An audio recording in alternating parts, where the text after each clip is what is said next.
Kresge Exhibit Hall. On this same day, July 24th, 17 years ago, on the occasion of Detroit's 250th birthday, we dedicated the first unit of this museum.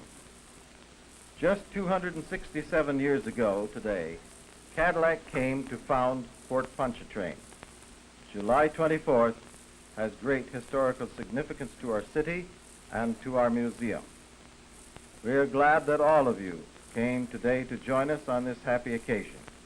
I welcome you to this dedication event, whether you are in this room or whether you are in the adjoining room.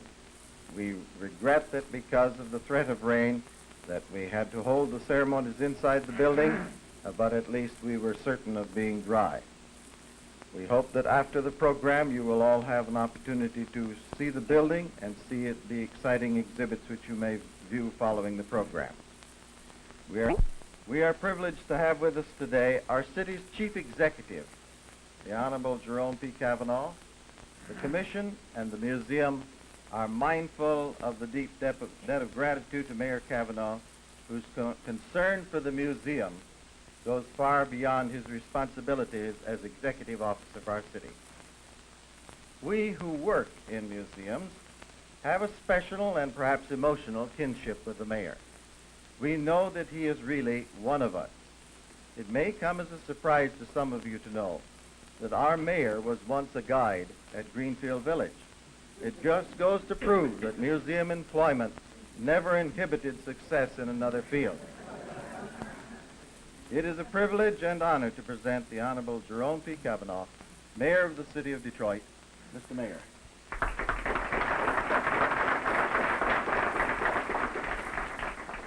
Thank you very much, Henry Brown, Right Reverend Monsignor Hickey, and Mr. President Simons, members of the Commission, and Councilman Hood, City Clerk Mr. Ledbetter, City Treasurer Mr. Temple, Commissioner Spreen, and Mr. Kresge, members of the Kresge Foundation, friends all of the Historical Museum. It was just 2 years ago, as most of you recall, in October of 1966, and at that time we gathered at this same site to break ground for the Kresge Exhibit Hall, this magnificent addition to our historical museum.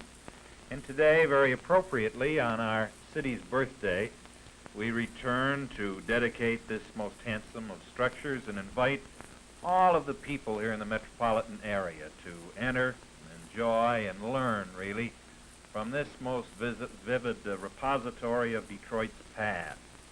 It's been said that the city is the teacher of man, and I can think really of no more appropriate way than marking our city's 267th birthday than by enlarging this fine showcase of our colorful and fascinating history. As I'm sure all of you know or should know, this magnificent exhibit hall was made possible by the Kresge Foundation's very generous donation of $500,000. And it's the very tangible expression of the great civic pride of a fine Detroit family. The 27,000 square foot Kresge Hall is but the first phase of a 4-stage development program for the Historical Museum as projected by our city's master plan. Ultimately, this museum will extend to Cass Avenue on the west. 2 months ago, the city dedicated, as I'm sure some of you recall because you participated. You should go to my late father, Sebastian S. Kresge, who founded the Kresge Foundation, and to the other members of the Kresge Foundation, some of whom are here, including Mr. William H. Baldwin, the president, and Mr. Amos Gregory, who was one of the 3 original trustees of the Kresge Foundation. I'd like to have Mr. Gregory and Mrs. Gregory stand up. My wife, Dorothy McVitie Kresge, who is not able to be with us today, but who was here last Friday evening, was born in Detroit, as were our 3 sons, Walter, Stan Jr., and Bruce, Dr. Bruce. Mrs. Kresge's father, Walter McVitie, was a Detroiter, and his father, Alexander McVitie, was the president and general manager of the old Detroit shipbuilding. You have pulled together in the past to make this building possible. Now, all together.